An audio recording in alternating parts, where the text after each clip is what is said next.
Hey, besties! I'm McKinley. I'm Danielle. Welcome back to the Dash of Pink podcast for the last episode of the year. 2025! Are we kidding? What? You guys, it is New Year's Eve today. That is for you guys. I hope you guys are all, yes, it is not New Year's Eve for us. No. I hope you guys are all being so safe, making great choices, and having so much fun. Yes. Holy cow. Like, this year. 2026. This year has been a big year for both of us, but like in very different ways, also together. Like, we didn't really have a relationship before this year. No. That's so weird. That's crazy. I feel like we had a relationship, but we weren't as close as we are We now. were just, like, aware of each other. Yeah. Like, we talk, whatever, but, like, we didn't hang out or... Now we're, like, besties. All besties. We know everything. Yeah. We know Maybe too much? Yes. Accurate. little bit too much sometimes, but actually no. I feel like what? I feel like that's good. We're about being open. Honestly, I feel like you need people in your life. That discovered this year. Yes. Yeah. I discovered I am going to apologize ahead of time for the rumbling of my stomach. It sounds like World War IV is happening in there, and I'm not sure what's happening. It's fine. Wild. But you know what? I've discovered this year that each relationship almost serves a different purpose. Yeah. And our relationship is just raw and honest. And it's very needed. Cleansing, very it is. No judgment ever. Charging. Yeah. But also, like, the best part about our relationship is that we can, like, yap forever. Yes. And, like, Marco Polo, I will go. You will go. Do we answer half of the things each other says? No. We just But we listen. We listen. And that's sometimes the best. And honestly, it's so nice to have someone just to be real with. I have some people, but, like, a majority of people that I'm around most of the time is... You can't be real. You can't be real. And it's so nice to have that. And we just relate on a lot of things. Yes. But we started Dash of Pink this year. We did. This was the year. Do we remember when we posted? It was like June, I feel like 13th maybe? I think it was around the 10th of June. I remember it was like mid-June. Maybe it was the 11th. Maybe it was the 11th.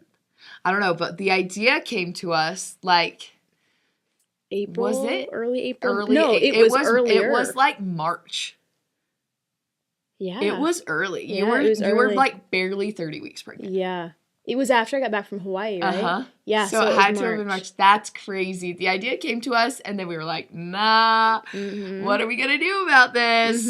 And here we are with our cute pink curtain. I'm still not over it. With our trees, like what? Listen, we're going to apologize for the Christmas decor. We just wanted to extend the holiday season a little bit longer. Come on. Just one last little hurrah. Yeah. We told them about our exciting thing, right? Or no? Are we going to share it at the end? Oh. We're going to share it at the end, so guys, you have to stay long. We have something. I'm getting nervous. So I'm nervous, too. Oh my gosh. So I'm getting like butterflies. I actually think it's going to transform. Big announcement for a lot of change. A lot of change. To the podcast. It's nervy. It is. It's a big deal. Like that, it's going to for change me, it's a little the podcast. scary. It's a little scary. Oh, 100%. Like, it's we're gonna have to put professionalism and big girl pants. They're going on. We got our fancy pants on today. We're going to have to wear our fancy pants a lot. Yeah, so... Oh, I did not realize the pants you were wearing. Pleather. I want that link. Love them. Anyway, so stay to the end. We're not even going to have specifically at the very end, so you can't just skip ahead to it. Yeah, no, we're going to just throw it in there trust me when I say you want to know. Yeah. Ooh, I'm nervous. I'm nervous, too. I'm nervy. I'm nervous. If you had one word to describe your 2025, what do you think it would be? I'm going to say roller coaster. I like that. Because it was so good, but like the goods had their so hards because there's so much that I realized that I want for myself. Yeah. And that's hard to realize. It is hard. And my word for the year is going to be change. Yes. Honestly. Actually, you know what? I'm changing my word. Let's hear it. My word of the year, I want you to guess. Intentional. Very intentional. You're very intentional. I feel like I want to carry over intentional into next year. This year was a change on so many levels for me. I feel like I don't know if you've seen that trend on TikTok going around that it's like, it's like you take a clip from the beginning of the year and then you show yourself at the end. Right. I truly look in my eyes of those videos and I'm like, I am a different, You're a different person. I'm a different person, but I'm also like the truest version of myself that I've ever been. And I love it. That's such like a beautiful thought. Yes, it's so beautiful and it's so free. It's like, oh. Like I literally feel like you unlocked a piece of yourself. I did. Like real and like you let McKinley out. You know? Did. I feel like I've always been so scared. I dropped my people pleasing this year. I'm so proud of you. For sure. I mean, obviously it's still there and like I still tap into that all the time. I still have people pleasing tendencies. And I kind of think everyone does. Everyone does. It's a constant battle. But like you became a mother. Yeah. You became a mom. Yeah. That's a big one. I became a mom. I'm postpartum. I am freaking like I took a step with relationships, so I actually lost a lot, but also gained a lot more within relationships. Isn't it weird? We're going to talk about all of these things more in depth. Oh, please try again. Siri tried to enter the chat. She said, excuse me, you didn't ask me what my word was. Something went wrong here. I don't know. I feel like you had a huge change, but with everything you lost, I feel like you gained even more. I gained so much more, and I would do it again. Oh, yeah. Like, the things that I had to give up this year, would do it again. Without a doubt. If those things try to come back into my life, I'd be like, you are literally nothing compared to what I'm living right now. It's like, so interesting, that phrase, like, whoa, when one door closes, another opens. I feel like 30 opened when I... Yes, like, it's wild. Yeah. It's beautiful. It's so beautiful. Okay, let's start off with Dash of Pink.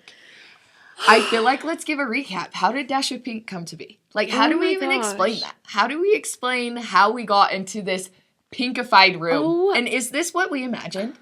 It's better than I imagined. I feel like it's better than I could have imagined because we started it in my house. We started in your house, and we literally were wearing just pink pajamas on your guest bed. In a tan room. Yes.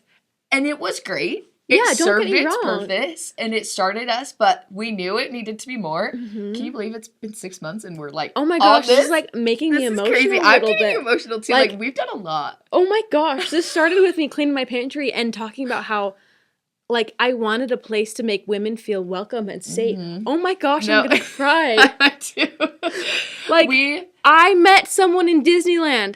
Guys. Oh, we haven't talked about that on the podcast. I met someone, I'm not going to say her name because I don't have permission to. I have never had this happen. I've been approached in Disneyland as a Tannerite, as travelerites, but I had this woman, beautiful woman, come up to me. And she was like, hey, I love your content. And at first I was like, travelerites, Tannerites, Yowie vlogs. And she's like, I listened to Dash of Pink and I just stopped. Like, I stopped and I was like, you do? And she's like, mind you, we're in Toontown. Kids are running everywhere. Yes. And I'm having this connection with this woman in the middle of Disneyland. I love that so much. And she's like, yeah, I watch your stuff. You and McKinley make me feel so welcome. And I feel so validated by you. And I was like, this is the whole reason. This is our reason. But the best part is I remember you cleaning your kitchen, and I was outside letting my kids run around, and I was in a tanning bed, laying, trying to get sun because I was like depressed, and I was just trying to get vitamin D, and I was like, I don't care if anyone watches. Like we wanted it for us. Like we wanted other people to know like this was our life, and we wanted to share. But the fact that it actually is helping other people, and like we're building a community is so meaningful. It just kind of shows me that we're doing what we're supposed to be. The universe is like, you got it. Keep going. Because I feel like for a second, like in Disneyland, I was like, man, what are we supposed to be doing differently with Dash of Pink? We were kind of not really Marco Poloing about it as much for a minute because we were both so busy. It's been we were trying to figure out where we were going to go. Ty and I had decided that we're going to power out on Nelly Knowles right before, so I was so overwhelmed, and I'm like, okay, what am I supposed to be doing with Dash of Pink? And then this woman came up and she's like, I love your stuff. Yeah. And I sat there and it's like, we're doing what we're supposed to be doing. Like, it doesn't have to be a shock show, like immediate millions of views. Like, we're doing what we're supposed to be doing, and we're helping the people we're supposed to be helping. And we are some of those people that we're supposed to be helping. Yeah. Like, I feel like we're being bettered by this, you know? 100%. And I almost think it was kind of that tiny win, because you sent me Marco Polo, and you're like, guess what just happened? And it almost was like a thing to me, too. Even though I wasn't there, I was like, oh, wait. Yeah. That's so cool. Like, the fact that she came up to you and said, Dash of Pink. Yes. Because this is both of our smallest platform as of right now, but it means so much to us. Okay, who would we be if we did not have technical difficulties? Yeah, we accidentally left the camera charging, so it overheated. Anyway, so that was just like a big step of being like, wait, we have a community, we're doing what we're supposed to be doing. It was kind of just like the universe being like, hey, keep going, you know? Yeah, I feel like it redirected us a little bit and gave us a mini confidence boost. Yes, it was major game changer for just that one thing. Okay, so I feel like it would be helpful for people to understand the timeline. Like, how did we get from the idea to, like, actually putting out the podcast? It was a minute. Really good question, because there were so many steps. Because once we started, there wasn't even like a full, like, we filmed a couple episodes and then we got a studio and then we got like, so there were so many starts to our start, because we had. Well, but before we even started, yeah. You were pregnant and we were like, we needed to wait until after you had Hayden. Because we knew the birth story would be a fantastic kickoff. And I wanted a place to like really talk about it. And so we said that the podcast would be a good place for that. But like from talking about to starting, it was funny because we talked about the podcast for probably a week or two, probably 3 or 4 weeks, where we were like, well, hypothetically, if we do the podcast, because we didn't want to commit to something that we weren't going to do. No, it was like, if we did a podcast, this is what we could do. This is what we could talk about. So we were planning it as like a hypothetical, and then one day it was like, no, not hypothetical. Like, we're doing this now. We need to do this. And it was like one day, the flip just switched, and it was like, we need to do this. Yeah. It was crazy. Ever since then, it's kind of snowballed. But kind of like you were saying, we've had so many like restarts. Yeah. Because we started it in your house, and then we came here, we got our studio, but even within our studio, we've had like we even had changes. Like today, we've been filming episodes today, we changed the curtains today. The curtains were before just the pink, right? It was like so the light pink out. And it was washing everything out, and we added these rosy curtains, and it changed the whole room. It changed the whole room. It's insane. And it feels different. It's so weird how like every time different. We have a shift, the vibe of everything changes. It just adds. It like aligns. It's so interesting. Okay, so what is something that you have learned about me, and something that I'll share what I've learned about you? Y'all, the podcast. McKinley is petty. McKinley is so petty, and she's holding back on so many people. If you are one of the punk A people in her life right now, and you think she's being nice to you, good for you. Because girl's about to slap off your, I'm not going to be very specific, extensions and fake boobies, okay? That is like the most broad term. That is the most broad. We live in Utah, so very broad. Oh, man. She could slap them off without using her hands. She is Mama petty, bear. And I love it. But she chooses not to let it out because she's a nice person.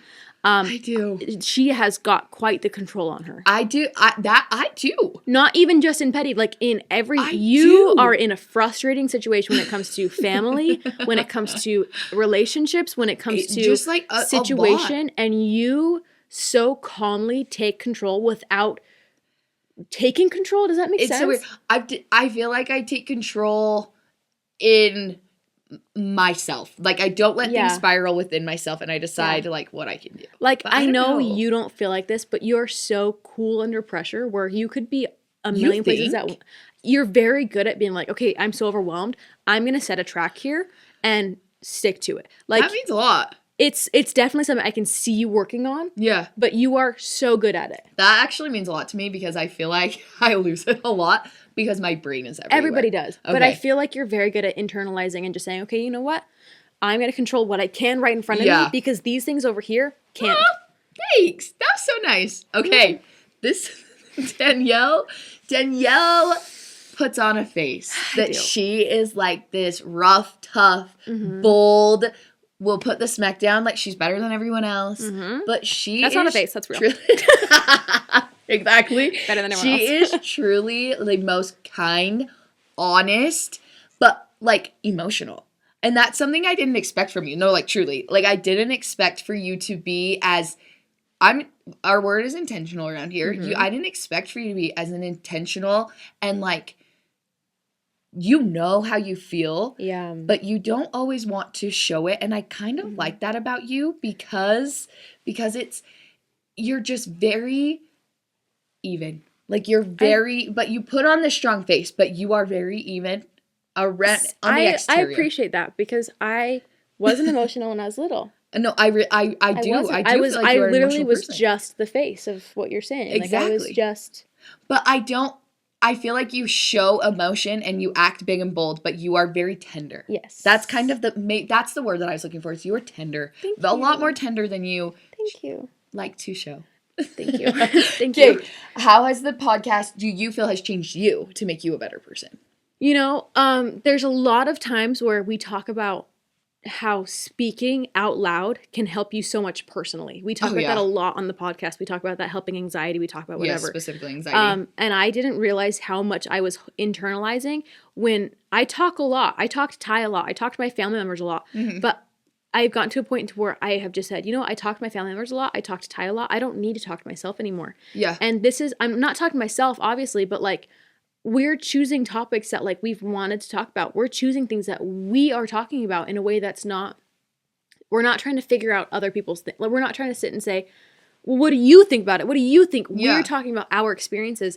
And so I feel like it's making me be more intentional and more self-aware of things. Like, there are times where I step away from the episode. I'm like, man, I'm a brat. Like, oh yeah, I do the same. So many times I'm like, you know what? I need to like after the episode where we were talking about Thanksgiving being so hard. I was so like, I can't believe I talked like that on the podcast. Yeah, and you know, me too. But also, I do stand by a lot of things I said. Oh, 100%. Make things difficult. And I was like, you know what? If this is such a problem, I need to talk about it in a way that's healthy to the people that it's difficult with. I love that. And so I feel like the podcast kind of makes me see my own thoughts externally.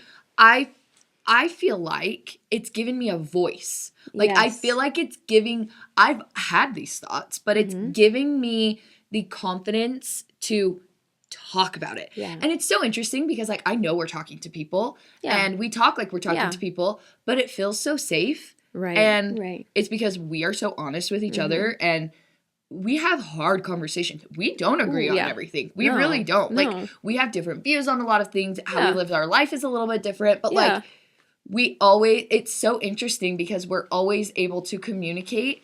And that's something that I don't feel like I've always been the best at. And it's really taught me how to communicate better. I love that. But also, like, communicate with myself, kind of like you were saying. It's so interesting. So interesting. Okay, last before we move on to other things, what's your favorite part about Dash Pink? The community. I agree.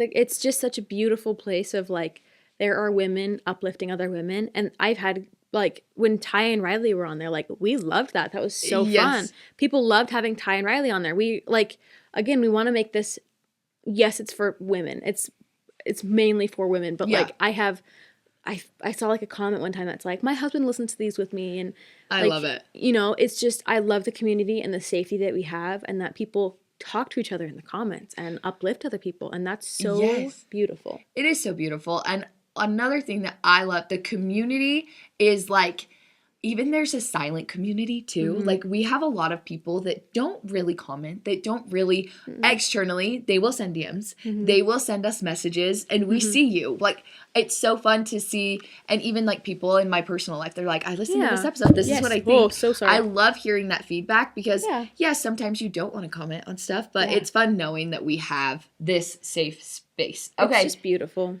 We've had a big year. Let's talk about you becoming a mom. Okay. Let's talk about Danielle becoming a mom to sweet baby Hayden. What prepared you the most? Wait. What surprised you the most about preparing to be a mom versus actually becoming a mom? Like, what do you think was the weirdest? The weirdest? Not even the weirdest. Just, like, what prepared you the most? No. Like, was I over prepared at anything? Is that what kind you of mean? Like, what surprised you that you were, like, thought you were preparing for, that you, like, kind of didn't prepare in the right ways for, almost? See, I prepared for postpartum depression a lot. I didn't prepare enough for postpartum anxiety. I had a lot of postpartum anxiety about mostly just those first couple weeks. It was really hard having people hold her, and the possession. I didn't realize the possession was going to be so big, and I'm still dealing with that possessive. Yeah. Like, there are some people where it's like, hey, if you don't ask to hold my baby, I will not be handing her to you because I don't want to. Why would, like... Oh, for sure. I didn't prepare for that. I prepared... The crazy thing is, I don't think I thought I was going to be a good mom before I had Hayden, because I was, like, worried that I was going to hate breastfeeding, so I had other options, and I was worried that, like, I just don't... without saying, like, I don't think I'm going to be a good mom, I think in the back of my head, I really didn't think I was going to be a good mom because I was like, oh, I'm going to want her sleeping in her, I'm going to want them. I didn't know it was a her yet. I'm going to want them sleeping in their room the second they're 6 months. I'm going to want this to happen. And now I'm like, I'm actually not ready for her to sleep through the night because I'm not ready to know that, like, I don't get to just cuddle her. And I'm not ready to be done breastfeeding because that's probably my favorite part of that, like, that connection of, like, I know it sounds weird, but, like, their little hands on your chest, like, just, like, feeling you right there. And the fact that I'm not going to have that always is so hard. So I think I wasn't prepared to be a good mom. Like, I feel like you weren't prepared for it to come as naturally as it did almost. Yes. Like, I think you knew, from the outside perspective, is I could see you were being, like, a good mom. You're being so intentional. But I don't think you realized how much you were going to love being a mom. Yeah. And how much you would come into the role naturally. Yeah. That's, like, the outside perspective of that. What part of motherhood has changed you that you haven't expected? I feel like motherhood gives you glasses. It gives you glasses. It makes you... I always thought it was interesting that, like, moms cried about everything. And I was like, okay, you guys are just emotional. But it's if you have never been a mom, I'm sorry, you don't know. You can't know. People are like, I have a dog or whatever. It's totally different. And, like, you can't know. It literally, you put on glasses and you see things differently, and things are... It's more beautiful, and it's like putting the saturation filter on the picture. You see more color and you see more light, and you just see things differently. Like, you watch videos of people getting formula for Christmas, and it makes you bawl because you know that they're sitting and believing that they're not good enough for their baby, and, like, it's just so... everything changed. I love that. Everything. It's so, you're right. Yeah. Glasses. I love that. Everything. What is a moment that you'll never forget from the newborn stage? A moment that I'll never forget. Just this one is so that just hard. pops into your mind. One that just pops into my mind. That's so hard because there's so many that my brain's, like, blanking. I'm like... You're, like, trying to pick a perfect one. Probably when we got home from the hospital. This is making me emotional.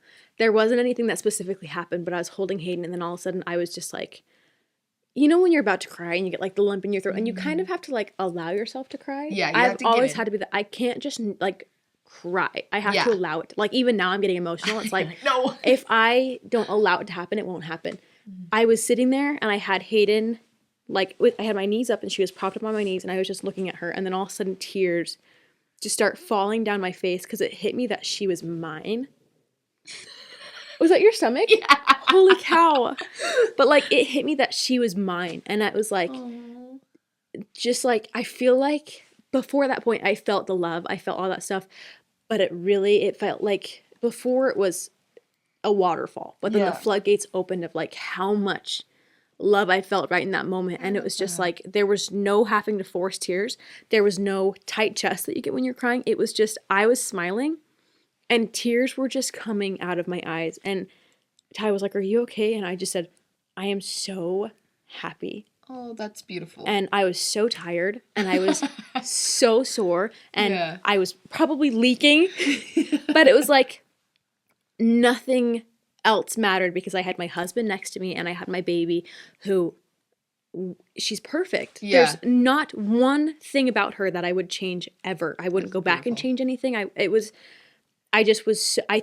genuinely believe that was the first time in my life that I felt happy without anything else attached. Oh, I love that. That's so cute. That's so sweet. It was amazing. That is so sweet. Okay.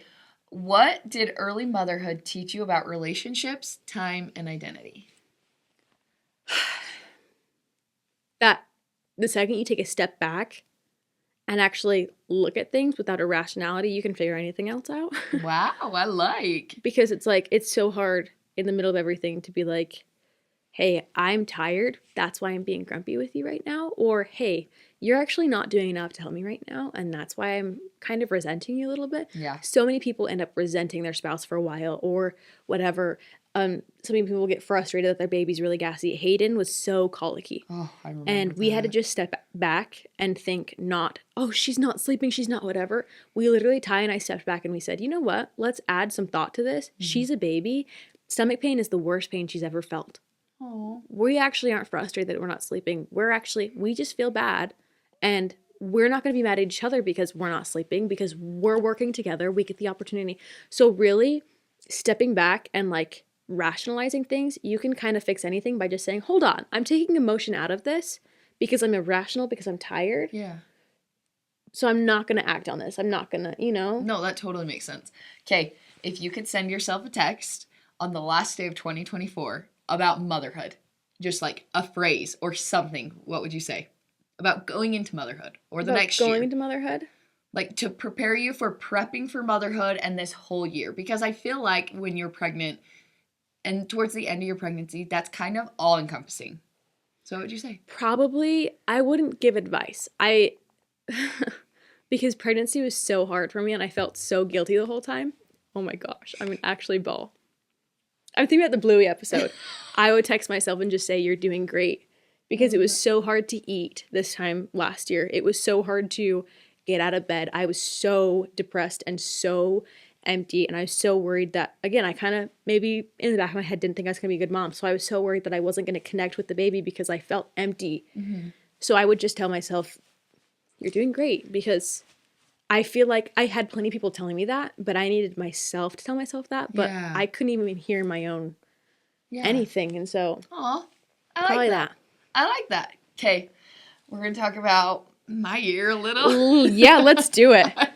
I don't know. I'm done almost crying. If you think of any questions, you can ask since I prepared this episode. But this year was big for me, I feel like, because I really stepped into me. Like, I really became... You allowed yourself to be a little bit selfish. Yes.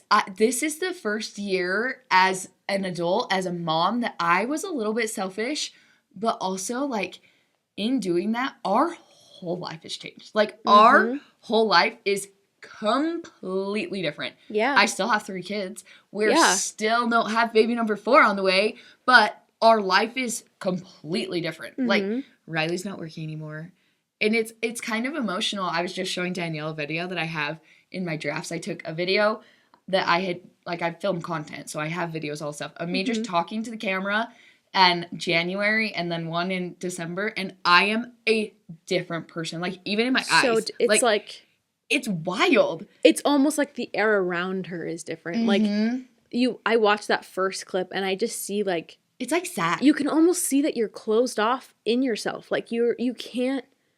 Like, it just seems like you're not... It's weird. Like, you're locked up tight. And then the next clip is it's just you, and you're glowing, and you have this, like, literally, like, pink aura to you. Like, you're just happy, and... It's so... You're kinley. I just don't know how to, like, put into words. Like, it's hard for me to express what this year has been, and it's so emotional because I'm a type of person that I'm always like, okay, what next? Like, what else can we do? What, like, we talk about this all the time. That's like, we're always working. But if I take a step back and look at this whole year and how much I came in to my own skin, I'm like, I needed this year. Like, my family needed this year. And yes, it was so hard. This year has been draining, but, like, in the most beautiful way. So some big things that happened for me. I took a full leap into content creation, and I signed with a management team. So I do more short form. I don't do a whole ton of long form. I'm trying, guys. I'm mentally preparing We're trying myself. to help each other out. We're trying to help each other out to a little flip flop. But I signed with a management team, and when I signed with the management team, I kind of was like, we're just doing this as a trial. We're just going to see. Like, let's just see what this does. But I wanted to take it so seriously, and I wanted to take myself so seriously, and I did. And it completely changed the trajectory of everything. Riley and I have always wanted to be on our own. Truthfully, the reason why Riley and I have done what we have done and tried new things is because we look at your family. We see you guys all home, raising your kids all together.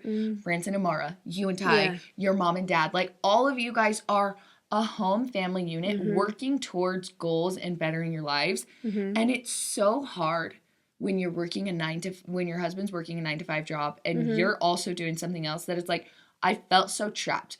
I know that this life type of life we live isn't the kind of life that everyone wants to live. But I wanted that. Like, I want to be home with my family.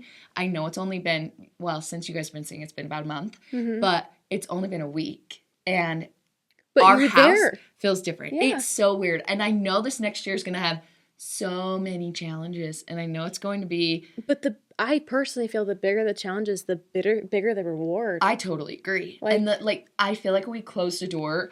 And not even a door opened, like a world opened. Yes. And it is like, it's almost like, like a kid in a candy store. Like, what do I do? Like, where do we go from here? The options are endless. So when you started content creation, did you actually believe you'd ever get to where you are now? Or was it just like, oh, I'd like to get there, but no? Honestly, I would love to say yes, I thought I would, but kind of, I had a little business. It was called McKinray & Co. and then it transitioned into Kins. I kind of thought it would be another stepping stone like Kins. I learned so much from it. And from that business, I kind of thought that this was going to give me more tools. Yeah. And maybe that is. We don't know yet. Maybe this is just a stepping stone to something bigger and better. But, I mean, as of right now, this is it. Like, this is amazing. Like, this did what I wanted it to do. Yeah. I didn't believe it could be that until probably June, honestly. Really? Yeah. Like, I genuinely, like, I wanted it to be.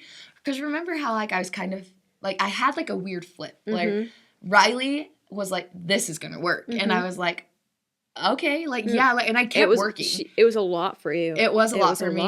And it wasn't until I actually truly believed in myself. Because everyone else was believing in me. But it wasn't until I believed in myself truly and full-heartedly that I was like, I can do this. Like, we can do this. But I'm not doing it alone. Like, I need so many people in my life to help me out. Yeah. I don't know. One of the questions I wrote down is, what were some fears in taking the leap for Riley to quit his job? Let me just start out by saying there's a lot of fears.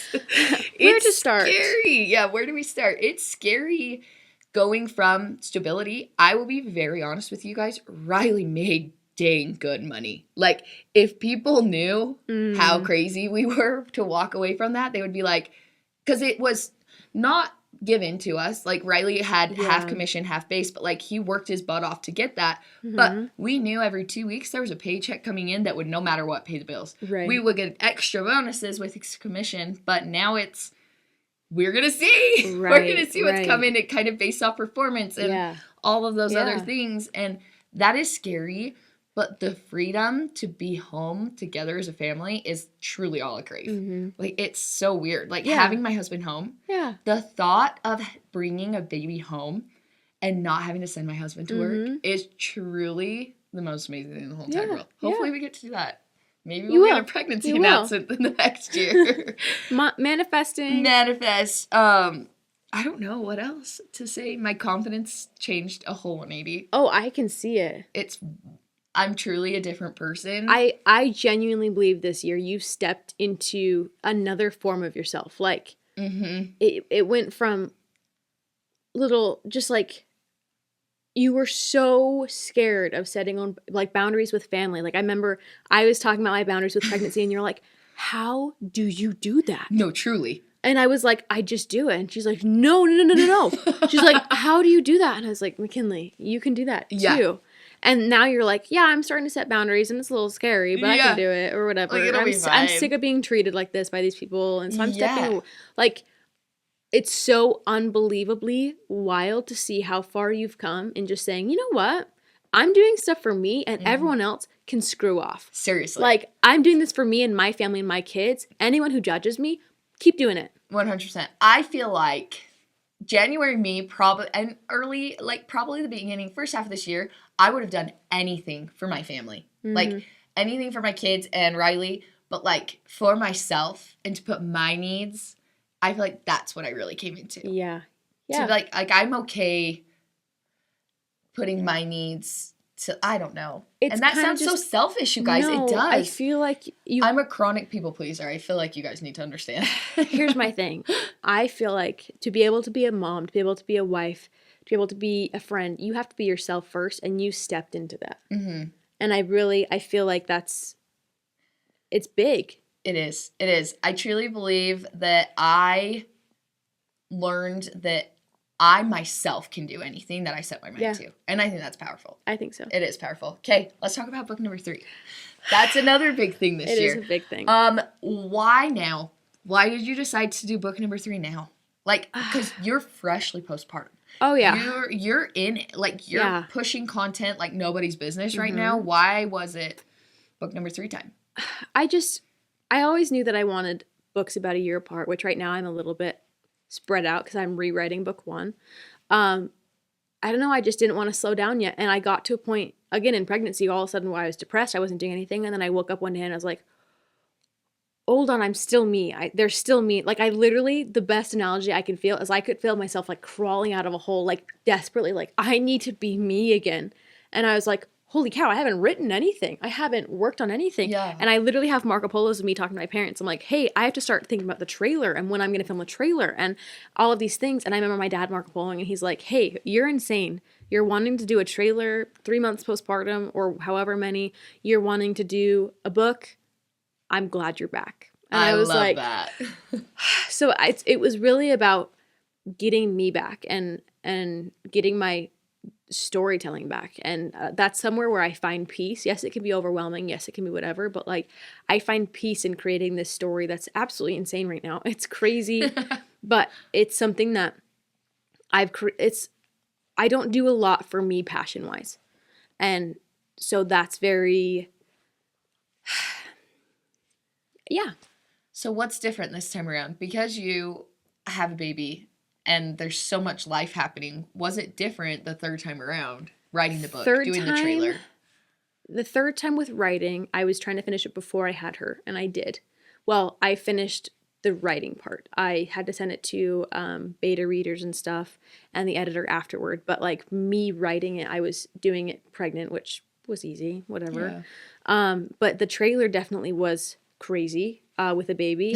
I cannot. That was insane. It was crazy. Like, from the outside, the fact that you did that was nuts. But also, being able to be this person and literally film 4 days a cinematic trailer and have my dad be like, wow, you could film a movie and you could do it right now. Yeah. Being able to be that person that's like, I have a baby, I'm spending time with my baby and my husband while also accomplishing these huge things, like, it's empowering. And I feel like this year with everything that's going on, doing book 3 on my own, when I started this, I was like, I'm going to have to get a co-author because I can't write the first book. And people were like, hey, I actually prefer the style of the second and third. Look at you now. I have people who I have never met be like, hey, the style of the first book is not my favorite, but the second and the third are amazing. And it's like, it's empowering to just realize that I did that with everything else going on. Yeah. And I'm not really missing out, No, I feel like watching you do the book is so inspiring. Like, the fact that you wrote a book and the trailer, like, you are the storytelling, you are such a good storyteller. No, like, truly. I mean, obviously you're a writer, but like, you're a writer. Right, do you realize how amazing that is? And not only a writer, a filmmaker, truly. If you have not seen the trailer, like, right, it's amazing. It truly is. I think the craziest thing about this year was realizing that this has been a work in progress for 10 years now. I started when I was 11. That's wild. So 10 years of in the works, and there's 3 books out now, and I have 2 books till the series is over. What? I'm more than halfway done. And when I was younger, I was like, hey, it'll probably be a YouTube series. And I was like, it'll be low, like, quality, whatever, but at least I'll be making it. And now I'm like, no, they're books. And one day they're going to be movies. Whether I do it or someone else does it, they're going to be movies. 100, I will make sure it happens. I love that. Before I die, they will be movies. Okay. And, like, it's crazy to realize 10 years of the works, and people have ideas their entire life. I had my best friend at the time, when I told her I wanted to write a TV show, she goes, I don't think you can do it. And I have 3 books now. And so you're like, haha. So I was going to ask if you can share, what are you looking forward to with your writing journey? But is that it? Is that what we're looking forward to? Is book 4? Book 4, rewriting book 1 in the style of you 2 and of me. Yeah, I really am excited to do that, because there's also some things in book 1 that I wasn't 100% with, but I was told that it was like, hey, this is how it goes. And I'm like, okay. Yeah. In like the writing world, this is how it goes. And I was like, okay, well, sure, whatever. Really excited about that. The next 2 trailers are going to be insane. I'm so excited. Insane. And then when my kids get older, I would love to look into production. That would be amazing. That kind of stuff. So, I think you would be so good at that. I truly do. I truly do think you would be amazing at that. All right. This year, both of us have had a lot of growth in relationships. Yeah. In family, friends, just relationships in general. In general. What is the hardest lesson we learned each about friendship? Do you need to think about it? I can share mine. No, I know. I just am trying to find the hardest lesson that I learned is it's so frustrating. If you want to be yourself, you have to realize that not everyone's going to like that. What the heck? That was what I was going to say. We literally are the same person, but like just different ways. Learning to be yourself and to love yourself, you will lose so many people. And I actually watched a video and it's very validating the other day. It was another podcast. I wish I had the name because they said it beautifully. They were talking about narcissistic relationships. They were talking about all these things. And this woman goes, like reiterating, obviously, she's like, I find that when people are learning to be themselves and they're learning to be honest and they're learning to be emotional, that they have a small, close-knit group of friends and they don't hang out in big groups. They don't go to big parties. They don't have these big, massive friend groups because those aren't worth their time anymore and it's not worth their effort. And that really validated me because it's hard learning who you are and then the people around you start feeling attacked by that person because they're not honest. They're not open. And it's terrifying to people who aren't that way because the second they think that you are higher than them, my dad uses the analogy all the time, crabs in a bucket. The second one crab gets higher to the top, the rest pull it down and attempt to get higher. True. And you kind of have to separate yourself from those people. And so my hardest thing was learning that I can't keep the same relationships I have if I want to be myself. Oh, 100%. Kind of piggying off of that, I learned that in a little bit of a different way. I feel like when I wanted a friendship or thought that I wanted a friendship, I would morph myself to be what type of a friend I thought I needed to be for them. When in reality, since I'm becoming more myself, I've realized maybe every friendship isn't the type of friendship that I envision, but it serves a purpose in a different way. A purpose in a different way, In a different way. Yeah. And it's okay. My mom growing up always said, there's friends, if you can't see and you're not on YouTube, I have my arms straight out. There's friends that you keep at arm's distance and there's friends that you let in a little closer. And I am very, very, very selective about friends and family that I even let in a little bit closer. And that's something that I had to be okay with this year. I think something really hard that I had to learn is, this isn't necessarily even friendship, but family, but when you grow and change, there will be people that look at you like you are this alien that they don't recognize anymore because they haven't taken the time to get to know you as you've grown. Or they expect you to be the same. See you as someone who's making them look bad. Yes. Oh, 100%. And it because could be, you're growing. Yeah, because you're growing and you're leaving them behind, or you're waving your success in their face, or you're not there for them enough anymore because you're not on their level in the bucket. Like, I 100% agree. 100%. That's the hardest part. It is so hard. So hard. So we're both moms. How do you feel like being a mom has reshaped your definition of support? Like, we both have family and friends that are so supportive. And we also have family and friends that really aren't supportive. Or people in our lives, I guess we should say, that are not very supportive. How has becoming a mother reshaped that definition of support? Honestly, before, I always thought that support was saying, hey, if you ever need anything, let me know. Which I still do that. But that's like someone coming up and saying, do you need me to hold the baby? I don't need support by someone asking, because that does, when you're freshly postpartum and someone says, do you need me to do this? Do you need me to? I don't. I want you to say, go sit down so I can make you breakfast. Yeah. Let me take the baby while you take a nap. Like my friend, she's had a baby and I was like, okay, what did I need? And I had people who were making me, like getting me kits, getting me whatever I needed postpartum. My mom took me to the store and got me all those things. So I went to the store and I got her everything that I would have needed, because that's the support you need. Not necessarily buying things, but actually doing, not saying, let me know when you need me to come and hold that baby. Yeah. And then, because that baby. Because the thing is, that kind of support just puts responsibility back on people. I don't believe that as a parent, and a parent of a new baby, that responsibility of other people getting to see your baby should be put on your shoulders. And that responsibility of telling people that you need help should be put on your shoulders. If you want support, or if you want to be supportive, don't just put it and wait for the person to reach out of a hole to grab it. Like, you need to be the one reaching your arm into the hole and saying, grab my hand so I can pull you out, instead of saying, my hand's out here if you want to get out. You know, like, does that make sense? 100%. 100%. Reading back this question, I don't know what to say. And that's hard for me to answer, is because I truly, this is going to sound really bad, and I don't mean this as bad as it's going to come off. I don't have a ton of physical support in my life besides my husband that is close around me right now.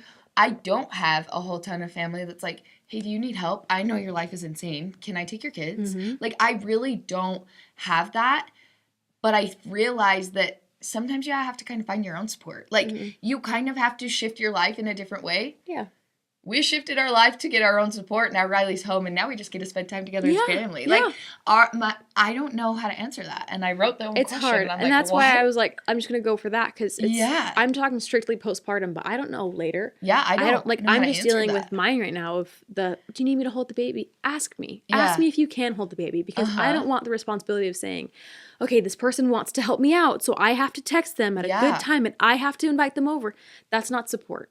Honestly, what came to my mind is sometimes I just need a listening ear. If I can't have physical support right now, like, Danielle has been so supportive in just letting me talk.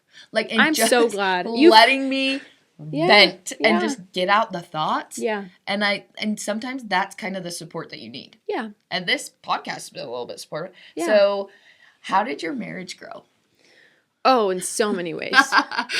That's the crazy thing that I didn't expect, because there's so much fear around having a baby and having a marriage. There's so much fear about getting married. There's so much fear about having babies. And there's so much fear about, well, your relationship's going to change. You just wait. Yeah. And it's like, yeah, my relationship changed.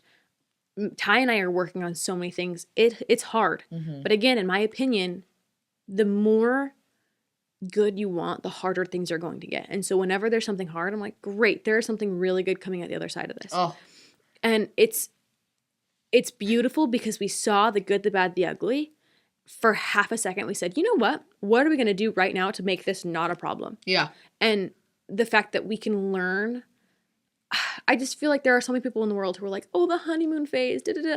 That was probably my least favorite part of my relationship. Not saying it's bad, but I would never go back to it, because I know Ty so deeply, and he knows me so deeply, and we've had connection after connection. Like, you can keep connecting after you are married, and I don't think people realize that is they forget. There's just so much connection in the vulnerability that happens. Ty literally changed my diapers. Like, two of my favorite parts of postpartum. Honestly, it's gonna sound weird, or two of my favorite parts about birth and postpartum, I guess, was first getting the epidural. I was in so much pain. So much pain. It was the Pitocin pain, so it was not normal pain. I was ready for the epidural, whatever, didn't want the epidural, so I was mentally in pain and also, like, whatever, all over the place, and the doctor had Ty hold me, and that was such a vulnerable thing, so it was like, this is a trial. Yeah. But it was such a, like, signifying, like, example of, like, he is here for physically. You always. He was literally my support right there. Yeah. It's like, that was such an example of, he is my support. And then, after that, I remember bleeding everywhere. I'm, like, feeling like, squishy, in shock, because whether or not your birth was fantastic, you go into shock afterward. Oh, for sure. Going to the bathroom the first time and seeing the blood in that tub. I have never seen that much of my own blood before. Yeah. Ever. And you had a traumatic first birth. But, like, again, I was happy. I was whatever. But, like, it was a lot. And Ty comes in and he starts changing my pads. Like, I'm sitting on the toilet. Yeah. He's changing my pads. He's taking the old one. Not even disgusted, nothing. And he's talking to me and he's smiling and he's calling me beautiful. And it's like, I am literally undone in front of you. I have fallen apart in front of you. I am stitched. I am bleeding. I am a mess. I just had a baby. I'm exhausted. You didn't sleep. He slept on the hospital floor at one point because I was getting stuff done. I was like, okay, you take a quick nap. Slept on the hospital floor for 5 minutes because I wanted him in the bed with me. So he cuddled me until I fell asleep. And then, so he was exhausted, but it didn't matter because we were together. And I feel like that's all you have to know is just like, they're your person and you chose that. And everything is figure outable. You just have to realize that everything that you're going through is temporary. I love that. My relationship became a true relationship. We truly learned to rely on each other for everything. And we had all of the hard conversations you could possibly have. We went through You guys had to. We had more Riley than the norm. Yes, more than the norm. We had to dissect every part of our life to make sure that the steps we were going to take were what we both wanted and what the world, like, we don't know what this is going to look like, but we had to prepare for everything. We exhausted every option.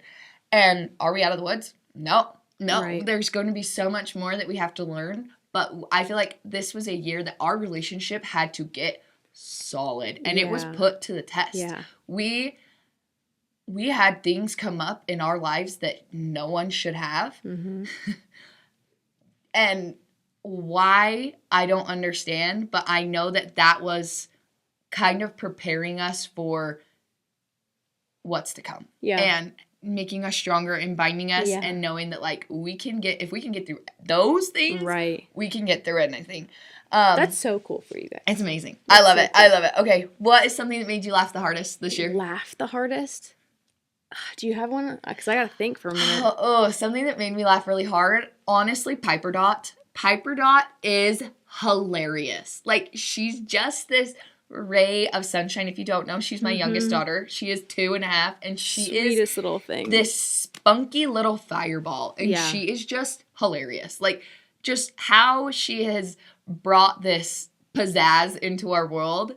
I think that's probably why. Yeah. And also just me just doing dumb things all the time because I am McKinley. Yeah.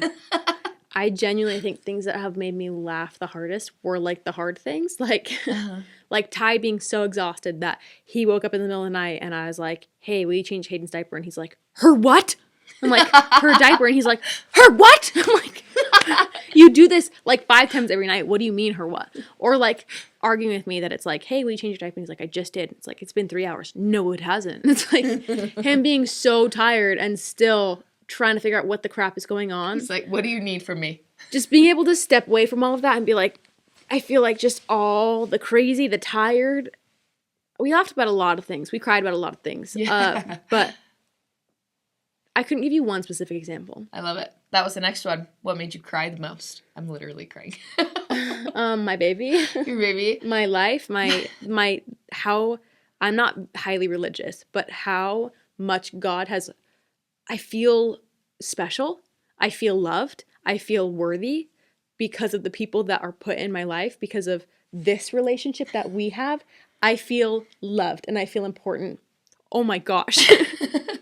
And because of the relationship I have with my husband, I feel loved. And the relationship I have with my baby, she doesn't know how to do anything, but she knows how to love more than anything. Does. And I just feel seen by God in a way that I never felt in a church building. And I'm so thankful for that. And that's what's made me cry so many times this year. I love that. What made me cry? Life. Yeah. Life. Sitting here talking about the year. Oh my gosh, I'm so emotional. I am so grateful for just everything that I've been through. This has truly been the hardest year of my life. Actually, Danielle's like, are you sure about that? I'm like, this has been. Remember 2019? 2017? I feel like something that made me cry the most is just allowing myself to grow and allowing myself to change, truly. I think what has made me cry, like if you look and take all the times that I've cried, it's the fact that I was able to drop everyone else's expectations around me and truly just be who I wanted to be, who my husband and I like live the life, and that's kind of what it is. Like you've given yourself so much grace in a way that you've never have before, I feel. Yeah, I feel like I've been so vulnerable with myself, which sounds so silly, but we talk all the time about opening up to ourselves in a way that we don't often, and I feel like you have. I know, it's wild. It's wild. Okay. What is a goal that you feel you set and worked for all year that, like, came to fruition? I'll do mine first. Riley quit his job. Yeah. We are home forever. We've been working for that for years. So that's mine. What is yours? A goal? That you, like, a goal or something that you've worked to that you're like, oh, we did it. Also the podcast. Like, truly walking in and having all of this today, I'm like, wow. I feel like it's so based in whatever, but, like, probably being a mom. And it's something that I've always wanted, and the fact that I'm doing it, and again, I'm better than I thought I would be. And I can confidently say I'm a good mom and I'm trying every day, and that's a goal that I've always had. And I didn't know if I was going to get there. Nope. And obviously that never ends. Like, I always have to work every day to be a good mom, but I think that's a goal that... You are truly such a good mom. Like, thank you. Even, like, watching you on Marco Polo, like, we will be talking, and if Hayden needs your attention, you will stop what you are doing and give your baby the attention that she needs. And you are so good at that. You're very intentional. Just gonna make me bawl my eyes out. I'm watching the Bluey Baby Race episode all over again. Okay. This has been a little bit of a longer episode, but I have a couple more questions. I want you guys to reflect on your own lives as we ask these. We can answer them or we can reflect. We can choose. But what changed the most in your life this year? Relationships. Love. Same. Just gonna leave it at that. Me.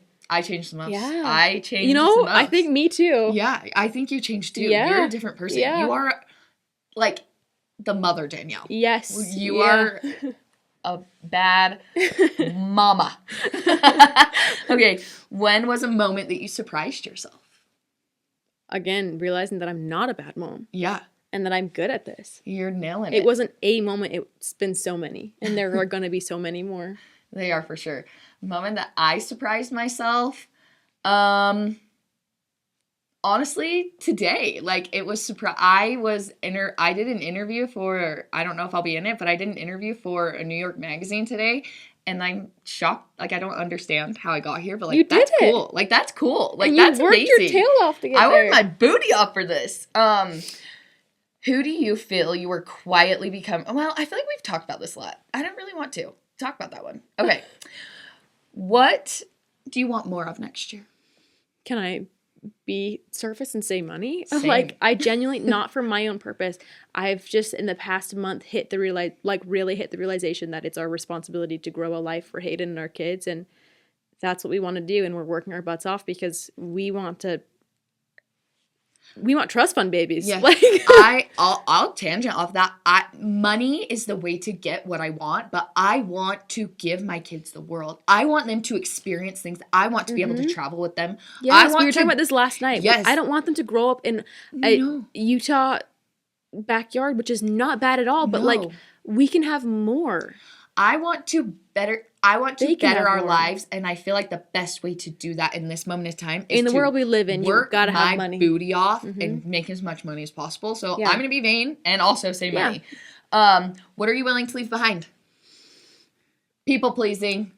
Oh, sorry. That's hard because there are some people and relationships that I would like to, because they're not working out, but I'm actually just going to say expectations for relationships, because there are a lot of really close relationships that I have. Not really close. Relationships that I have that I wish could be closer, but I don't think that they are capable of that same closeness. So I would just like to drop the expectation of that so that we can just have the surface relationship that they're capable of having, and I can stop expecting more, because then it's good enough. I think that is the perfect answer for you. I love that for you. I love that for you. Mine was people pleasing. What do you not want to hide from anymore? Like, from me personally? Yeah, just like maybe, like, what is something that you don't want to, like, I feel like I can answer this. You answer. Way. I want to hear. Like your witchcraft. Like your inner, like some of your spirituality. Hobbies. Yeah, your spiritualities. I think that and not a religious way. Like I need to not hide from a relationship with God as much. Yes. Because I feel like that's so tethered to religion, which I do have one, but I feel like it could be more for me individually. Love the witchcraft, spiritual things. People think I'm crazy when I say that. It's not of the devil stuff that I'm doing. No, it's very spiritual, very close to the earth and connected. And I do hide it because I have had people on the blog call me devil lately. Are you serious? Literally, I've had delete comments. People have called me fired. A Satanist lately. Are you serious? I don't love that.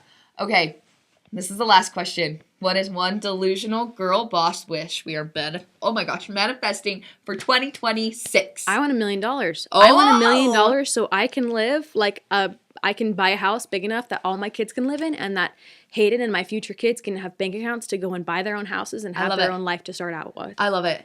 I'm not going to jump straight to $1 million because I'm giving a big. I can give a more realistic one. I'm just going to say, I want to buy a house. I love that. I want to buy a house so that we can have a place that our kids can have a starting place and a place that they can call home. I love that. Because once we have a house, we can then build from there. For our kids' futures, like my parents have built for ours. Yeah, yeah. That's a more realistic goal, but $1 million. I also would love $1 million. A girl boss thing that I'm manifesting, I want to be able to not only replace Riley's amazing income that he had for us, but I want to surpass that, and I would love to skyrocket my numbers. Yeah, same. Like, why not? Piggybacking. Why not? Same. Why not? I hope they don't feel like vain and not what, but we want to be honest with you. Like, we want a year of growth. We want to grow Dash of Pink. I'm actually going to have something that I would love for Dash of Pink. McKinley talked about it today.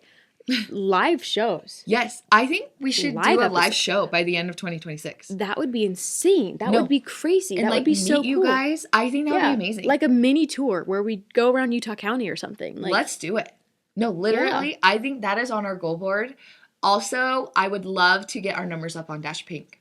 Yes. And start maybe getting some sponsorships on here so that we can do more for the podcast. Is it time? No, is it time? It is time. It is time. Hey, you guys. Drum roll. We have an announcement. We do. It is exciting. I touched my mic. Dash of Pink is getting a little bit of a facelift. We're pushing here. We have decided that it is time to start bringing other voices, other faces, other figures in here. And other personalities and other experiences in life. And so starting the second week of January, we are having our first official real life guests. Not our husbands. Real guests to talk about their experiences, their struggles, their lifestyle, all the things that we're wanting to build a community. Yes. We're getting guests on here, guys. We want one as often as possible. Our goal is gonna be hopefully every other month. Yeah. But we want to get to a place where we're doing at least one a month. Mm-hmm. We'll see. Mm-hmm. We'll see how that goes. But we want to know who you think we should bring on the podcast. What influencers? What people? What kinds of stories do you want to hear? Mm-hmm. Who do you guys think needs to sit in the hot pink seat? Yeah. I nailed that. That was amazing. That needs to be our blaip. Who's in the hot pink seat today? Who's in the hot pink seat today? Love it. But it's happening, you guys. It is. I also want you to guess who the guests are going to be. We're obviously going to start with. It will be easy to figure it out. You'll be easy to figure out. We have a big, juicy. It might be a 2-episoder. But it's going to be a lot, and it's going to be really cool because it's a whole different perspective that I'm not quite sure that people have ever really gotten before. No. On social media from these people. But I also want you to know that these people are going to light a fire in you and give you this perspective that you're not ready for, because it happened to me. Mm-hmm. It happened to me, and that's why I'm here right now. Mm-hmm. I'll say that right now. Mm-hmm. And I think you guys just need to tell us what else you want to see from us in 2026. Mm-hmm. Never forget that you are worth it. Love you. Bye.